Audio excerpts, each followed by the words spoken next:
Hello there and welcome back to Gemma Movie Recap. Today I'm going to recap No Time to Die, a 2021 action thriller film.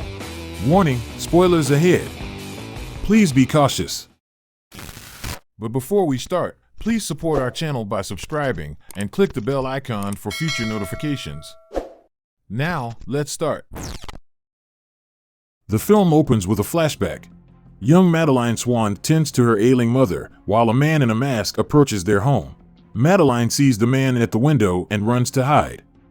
The man enters the house, introduces himself to her mother as Liat-Cypher Safin, and says he is there for Mr. White, as he killed Safin's family. When Madeline's mother can't give him an answer, Safin shoots her to death.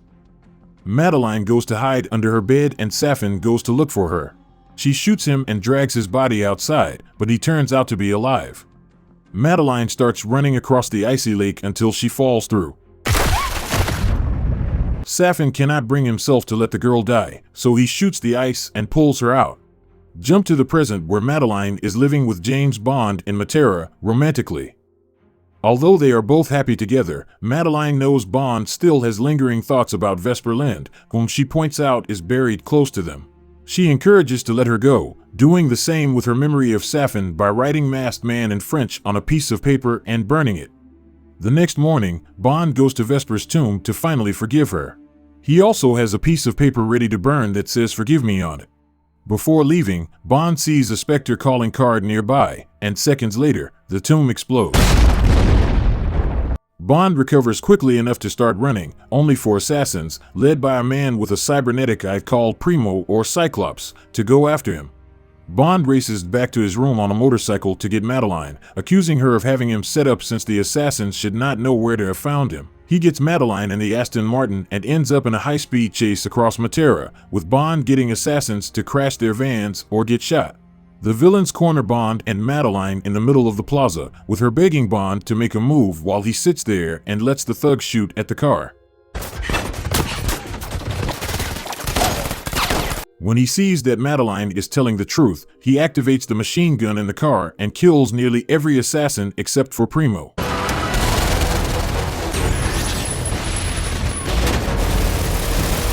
Once they are in the clear, Bond takes Madeline to a train station where he puts her on a train and parts ways with her due to his trust in her being destroyed.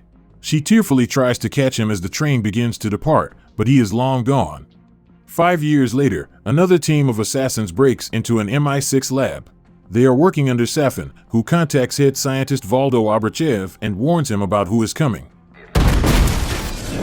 The assassins take Abrachev and another scientist captive while killing the rest of the team. They are there to acquire Heracles, a deadly bioweapon that can be used as a poison through skin-to-skin contact. After getting what they want, the assassins kill the other man and take Abrachev with them. MI6 catches wind of this, with Moneypenny going to talk to M about it, but he remains tight-lipped on what Heracles is and demands to know where 007 is. Bond is now retired from MI6 and living in Jamaica. He runs into Felix Leiter and his colleague Logan Ash. They go to a nightclub where Felix tells Bond about Abrachev's capture and the break-in to the lab. Bond has little interest in getting involved in recovering Abrachev, and he also tells Felix he has suspicious feelings about Ash. As Bond tries to go home, he finds that his car isn't working. He is approached by a woman called Nomi, who gives him a ride on her motorcycle. When they get back to his place, she quickly drops her facade to reveal that she is not only an agent with MI6, but also the new 007. She tells him that Abrachev is her target and for Bond to stay out of her way.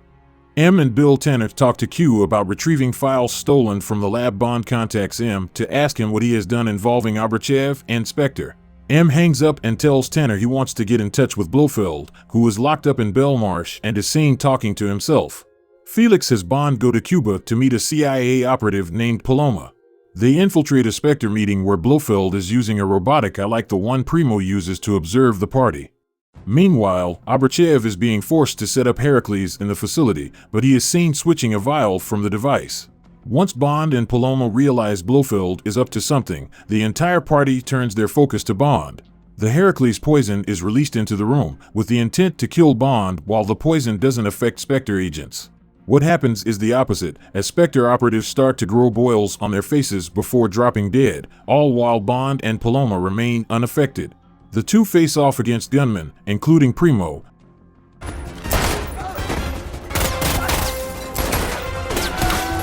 while Nomi shows up to apprehend Abrachev. After killing off several henchmen, Paloma gets a car and spots Abrachev trying to make a run for it. She rams the car into the structure he is climbing down, causing him and it to collapse onto the car. Bond takes Abrachev and part ways with Paloma after she gives him a cigar for Felix, and Bond takes Abrachev away on a rickety old plane. Bond brings Abrachev to Felix's boat to meet with him and Ash. When they start to interrogate Abrachev about Heracles and why it specifically did not affect Bond, Ash grows nervous and tells Abrachev to stop talking. Abrachev says Spectre were always the main targets, so he changed the DNA sample during the poisoning to kill them instead of Bond, and he also says that M helped him create Heracles. When Bond asks how Blofeld knew he would be there, he quickly realizes Ash is a double agent working with Abrachev. During a struggle, Ash shoots Felix and gets away with Abrachev, and they blow a hole into the ship to cause it to sink. Although Bond tries to help Felix, they know his gunshot wound is too severe, and Felix resigns himself to his fate. Bond regrettably leaves his friend behind before managing to break free and escape. Bond returns to MI6 to confront M. He demands to be let into Belmarsh to speak to Blofeld, but M refuses and ends up sending Bond out after Bond pisses him off. M calls Nomi in to tell her that he wants everything in Blofeld's cell scanned, even the man himself. On his way out, Moneypenny offers to help Bond. That night, they go to Q's house as he is preparing to have dinner with his boyfriend. They ask him to take a look at the files they recovered, and when he does, they discover files on the Spectre targets, with only Blofeld remaining. There are also thousands of other files on others regarding their DNA samples all over the world. Bond tells Q to get him into Belmarsh to meet with Blofeld, but he says only one person has access to him. Cut to Madeline going to her job as a psychiatrist. She goes to her office to find Safin there, but she doesn't immediately recognize him until he presents her with his broken mask. Once she becomes frightened, he tells her that he needs her for something. Bond later meets with the whole MI6 team to be reinstated as a 00 agent. They review files over a Spectre operative's funeral, where 5 family members who came into contact with him are now dead from contracting the Heracles poison. M then explains that Heracles was not meant to be as harmful as it is now, as it was only meant to be designed for specific targets through contact over those it doesn't affect, but now it has been weaponized using nanobots to go after targets and anyone related to them. M finally approves for Bond to meet with Blofeld and find out whatever he can. Bond goes to Belmarsh and reunites with Madeline. He tries to shake her hand, but she declines. Once Blofeld is brought out to them, Madeline starts to grow nervous and tries to leave. Bond grabs her wrist, but she pulls away and leaves. Bond is left talking to Blofeld, who taunts him and says he set up an attack at Vesper's tomb to deliberately make Bond believe that Madeline set him up. He taunts Bond to the point where he grabs Blofeld to physically attack him. As Tanner enters to stop Bond, they then see that Blofeld has been poisoned to death by Bond's touch. Bond learns he was infected with Heracles after touching Madeline, and he can't get it out. Madeline has fled her apartment and nobody can find her. Bond goes after her on her own and finds her at her childhood home. To his surprise, he finds that she has a daughter, Mathilde, although Madeline claims she is not Bond's. After putting Mathilde to bed, Madeline informs Bond on who Safin is. Blofeld instructed Madeline's father to kill Safin's whole family, which left him as the only survivor with facial disfigurements. She also mentions an island that Safin's family had, where his base of operations currently is. Bond gives Q info on locating Safin, and Q informs MI6 that the island is located between Japan and Russia. Nomi is looking for Ash, but Bond learns that he and Safin's other minions are close, so he gets Madeline and Mathilde out of the house for safety. On the road, Safin's assassins chase after the 3. Bond runs 2 off the road, but their van is also knocked off the road. Bond shoots at the assassins and sets traps for a couple others, until Ash comes out to try and kill Bond himself. Bond overturns his van and causes him to crash. Ash crawls out and asks for Bond's help. In retribution for Felix's death, Bond pushes Ash's van down to crush him. He then learns that Madeline and Mathilde have been abducted and taken to the island. Bond rejoins MI6, where Nomi relinquishes the 007 titles to Bond as they head out to the island to stop Safin and save Madeline and Mathilde. Meanwhile, the villain brings the two to his garden where other poisonous plants are developed, including the nanobots being harvested for the Heracles poison distribution. Bond and Nomi are brought to the island where they break into the facility and go after the gunman. They capture Abrachev and plan to blow the place up, although they don't have enough explosives to get the job done. After continued threats, Nomi pushes Abrachev into a pool of nanobots, where he is gruesomely dissolved. The other workers flee once they see the effects of the nanobots. Madeline manages to escape Primo's captivity by throwing hot tea in his face. Bond finds Safin with Mathilde in his captivity. When Safin threatens both her and Madeline, Bond gets on his knees and begs Safin to not hurt them if he does what he wants, but Bond then takes out a concealed pistol and kills Safin's guards, but he escapes through a hatch with Mathilde. However, the little girl bites Safin and he just lets her go. She hides until Madeline finds her. Bond runs into them and helps them get away. Primo attacks Bond, but he uses Q's gadget watch to fry Primo's cybernetic eye and make it blow up in his head, killing him. Bond then goes to open the hatch doors to allow the Royal Navy to launch missiles to destroy the facility.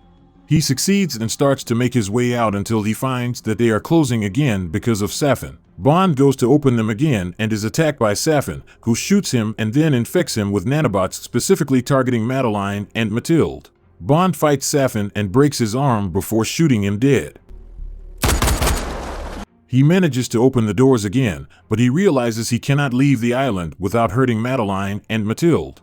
He contacts Q, who has known me put Madeline on the line for him. They share a final moment together, reaffirming their love for one another, and Madeline confirms that Mathilde really is Bond's daughter. He then stands as the missiles arrive, obliterating the facility and Bond himself.